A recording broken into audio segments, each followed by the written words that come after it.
Hi everyone, this is robin और एक बार फिर से मैं आप सभी का स्वागत करता हूं हमारे एक और पार्ट में जो कि बेस्ड होगा टिग्नोमेट्री पर। टिग्नोमेट्रिक के अंदर मैंने एक सब पार्ट लिया है जिसका नाम है रेडियन एंड डिग्री मेजर पर बेस्ड क्वेश्चन से रिलेटेड।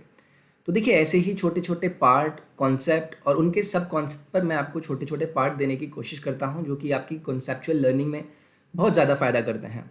मैं कोशिश करता हूँ कि आपको वो अप्रोच बता पाऊँ जो कि एक्चुअली आपको एग्ज़ाम में यूज़ करनी चाहिए। मैं वो कोशिश करता हूँ कि आपको थोड़ी सी भी अगर मैं इस तरीके की इन्हेंसमेंट दे पाऊँ कि आप अपनी अप्रोच को बदल पाएँ, तो वो मेरे लिए भी बहुत अच्छा साबित होगा और आपको भी वो फ़ायदेमंद लगेगा।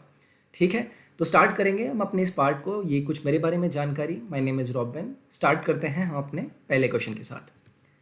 तो देखिए, आपको दिया गया है एक्स वाई जी आपका एक राइट एंगल ट्राइंगल है। कहाँ पर? वाई पर।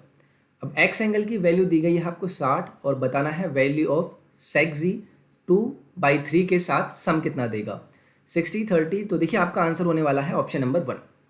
ये चीज़ आपको सिर्फ इस क्वेश्चन को पढ़ते हुए ही आइडिया लगा लेनी थी।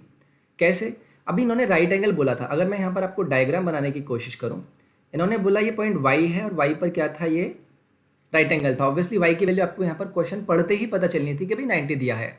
अगर मैं इसे x मानता हूँ और ये आपका z होता है, तो x की वैल्यू भी इन्होंने आपको बोला 60 है, तो ऑब्वियसली z की वैल्यू कितनी होगी? 30 होगी। ये तो आप क्वेश्चन को पढ़ते हुए ही समझ सकते थे। लेकिन जब इन्होंने आपको बोला कि sec z प्लस 2/√3 की वैल्यू बताइए, तो आपको वैल्यू पता होनी चाहिए बस sec 30 की। और जैसे ही आपको पता चलेगा कि भाई ये वैल्यू 2/√3 होती है, 2/√3 में मैं एक और 2/√3 सम करने वाला हूँ, तो मेरा आंसर आने वाला है 4√3, 4/√3। तो बस इसी तरीके से कोशिश कीजिए कि जब भी आप किसी क्वेश्चन को सॉल्व करें, उसकी लैंग्वेज से कोशिश करें कि आप एक पिक्चर अपने दिमाग में ही क्रिएट कर पाएँ। ये नहीं कि हर चीज़ के लिए आपको डायग्राम बनाने की ज़रूरत हो। हाँ, ज़रूरत होती है समटाइम्स, बट ये भी कोशिश करनी है कि आप कोशिश करें कि दिमाग में भी सोचना शुरू करें। नेक्स्ट है, what is the measure of the central angle of the arc, जिसकी लेंथ आपको दी गई है 11 सेंटीमीटर और रेडियस आपको दी गई है सर्कल की 14 सेंटीमीटर। तो देखिए, अगर आपको सेंट्रल एंगल मेजर करना है तो सबसे पहले आपको ये पता होना चाहिए कि किसी आर्क की लेंथ और रेडियस में रिलेशन क्या होता है। तो वो आपका होता है थीटा इक्वल्स टू L/R से। L की वैल्यू आपको दी गई है 11 और R की वैल्यू है आपके पास 14। अब इसकी वैल्यू बतानी है आपको कि ये आपका सेंट्रल एंगल कितना मेजरमेंट देगा। भाई देखिए, पाई की वैल्यू आपको पता है कितना होता है, 180 डिग्री होता है। अब मैं एक की वैल्यू पूछूंगा तो आप बोलेंगे पाई को उधर ले जाइए, तो मैंने बोला ये हो गया 22/7। पाई की वैल्यू मैंने रख दी। लेकिन मुझे एक नहीं चाहिए, मुझे चाहिए 11/14। तो 11/14 निकालने के लिए मुझे क्या करना होगा? इधर भी 11/14 का मल्टीप्लाई करना होगा और ये हो जाएगा 1887 डिवाइड बाई 22। अब 11 से ही आपका 2 बार जाएगा, 7 से भी आपका 2 बार जाएगा, 2 और 2 का मल्टीप्लाई 4 देगा और 180/4 आपका कितना आएगा? 45 डिग्री। और ऑप्शन नंबर 1 आपका यहाँ से करेक्ट हो जाएगा। नेक्स्ट है, थीटा क्या है? एक्यूट एंगल है और आपको दिया गया साइन थीटा प्लस 18 की वैल्यू अगर 1/2, तो बता दीजिए कि भाई थीटा का मान सर्कुलर मेजर्स में कितना होगा। तो देखिए, ये होगा आपका ऑप्शन नंबर 2। अब आप बोलेंगे कैसे? कि भाई आपको ये पता होना चाहिए, सभी को पता होगा कि 1/2 वैल्यू क्या होती है? साइन 30 होती है।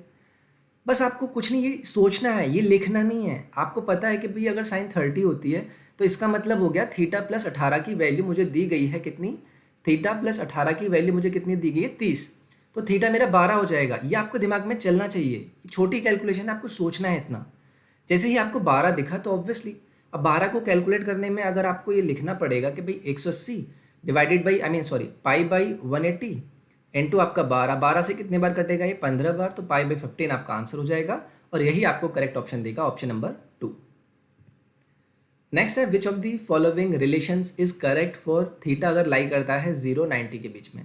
साइन और साइन स्क्वायर के बीच में कंपैरिजन कराना है। तो देखिए, साइन थीटा हमेशा बड़ा होता है साइन स्क्वायर थीटा के, अगर थीटा आपका 0-90 के बीच में लाई करता है। आप मान के भी देख सकते हैं, 30 मान लीजिए। साइन 30 कितना होता है? 1/2 और 1/2 का स्क्वायर कितना होता है? 1/4। तो 1/2 बड़ा होगा, 1/4 बड़ा होगा, ऑब्वियसली 1/2 बड़ा होगा। तो हमेशा याद भी रखेंगे इस स्टैंडर्ड रिजल्ट को कि अगर थीटा और 90 के बीच की बात करी गई है तो हमेशा साइन थीटा का वैल्यू बड़ा होता है उसके स्क्वायर वैल्यू के। नेक्स्ट है, circular measure of the included angle formed by the our and and minute hand of a clock 3 बजे। तो पाई/2 आपका इसका आंसर हो जाएगा। घड़ी के बारे में बोला गया है, 3 बजे की बात करी गई है। ये हो गई आपकी मिनट वाली सुई, ये होगी आपकी आवर वाली सुई। कितने का एंगल बनता है? 90 डिग्री का, जिसे हम क्या बोलते हैं? पाई/2 ही बोलते हैं।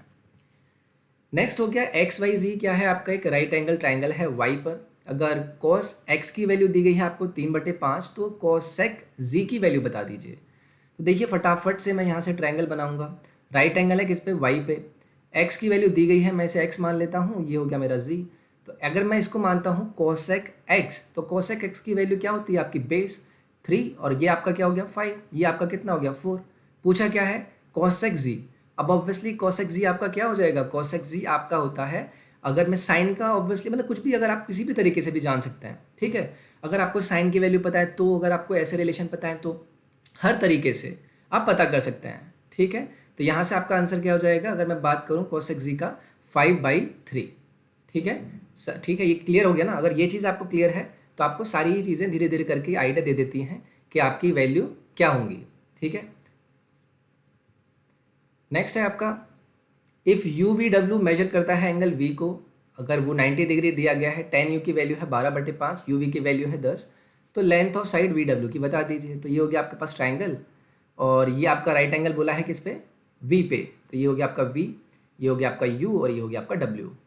आपको दिया गया 10 यू की वैल्यू 12/5। अगर ये 10 यू है तो 12/5 करना होगा, तो ये 12 हो गया, ये 5 हो गया, तो ऑब्वियसली 13 होगा ट्रिपलेट से। आपको बोला क्या गया, यू वी की वैल्यू है 10, कितने गुना है, 2 गुना, तो बाकी सबको भी 2 गुना करना होगा। वी डब्ल्यू को 2 गुना करना होगा, वी डब्ल्यू को 2 गुना करूंगा तो कितना हो जाएगा, 24 हो जाएगा, और ऑप्शन नंबर 2 आपका यहाँ से करेक्ट आंसर आ जाएगा। सो ये था आपका एक और पार्ट जो कि टिग्नोमेट्रिक के रेडियन एंड एंगल मेजर्स से रिलेटेड था। ऐसे ही छोटे छोटे पार्ट मैं आपके लिए लेकर आता रहता हूँ। अगर आपको ये पसंद आया तो प्लीज़ डू लाइक इट, इसे शेयर करें, सब्सक्राइब करें अपने फ्रेंड्स के साथ, और टेलीग्राम और इंस्टाग्राम के लिंक आपको डिस्क्रिप्शन में मिल जाएंगे। आप वहाँ पर जाकर इन दोनों को ही ज्वाइन कर सकते हैं। अगर आपको कोई भी क्वेरी होती है तो आप इंस्टाग्राम पे मुझे डायरेक्ट मैसेज कीजिए। आपको कोई भी टॉपिक स्टडी के रिलेटेड बात करनी है तो आप इंस्टाग्राम पे मुझे जाकर मैसेज कीजिए, मैं आपके रिप्लाई ज़रूर करूँगा वहाँ पर। और इसके साथ साथ अगर आप अपने किसी भी एग्ज़ाम की तैयारी करना चाहते हैं, CHSL हो, CGL मेंस हो, स्टैनो, MTS, CGL के प्रीलिम्स बैचेस आपके सभी आपको मिल जाएंगे अनअकैडमी के प्लेटफॉर्म पर। अगर आपको सब्सक्रिप्शन में डिस्काउंट चाहिए तो आप SSCYT या फिर robin.bsr का कोड भी यूज़ कर सकते हैं। दोनों में से कोई भी यूज़ कीजिए, आपको डिस्काउंट मिलेगा और आप अपनी तैयारी को एक सही डायरेक्शन में ले जा पाएंगे। नेक्स्ट पार्ट में मैं आपसे मिलता हूँ कुछ और टॉपिक्स के साथ। अपना ख्याल रखिए, take care, bye bye, thank you.